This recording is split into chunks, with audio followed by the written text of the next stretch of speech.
Hello সবাইকে। তো এই দিন ছিল আমার বোনের দাবা টুর্নামেন্টের খেলা। মা আর আমি মিলে চলে যাচ্ছিলাম নাটোরে, যে কানাইখালী মাঠে নতুন একটা স্টেডিয়াম হয়েছে, ওইখানে আসলে খেলাটা হবে। তো এখানে যেতে না যেতেই দেখি খেলা শুরু হয়ে গেছে।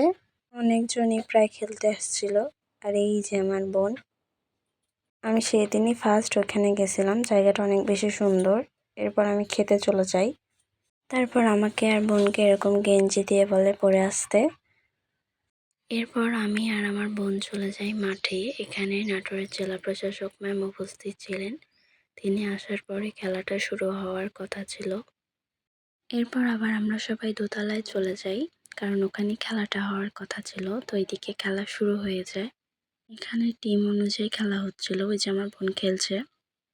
এরপর এই যে আমি একটু মিরর থেকে ভিডিও করতেছিলাম। এরপর আমি চলে যাই বাইরে। আর স্টেডিয়ামটা অনেক বেশি সুন্দর না, সবাই খেলছিল। তো এই তোলার পর আমি একটু ভিডিও ক্লিপ নিচ্ছিলাম। টুর্নামেন্ট শেষ করার পর যারা যারা অংশগ্রহণ করেছিল তাদের সবাইকে 100 টাকা করে দেওয়া হয়। আমি আর আমার বোনও পেয়েছিলাম। এরপর আমরা বাসায় চলে যাচ্ছিলাম। তো সবাইকে জানাই টাটা।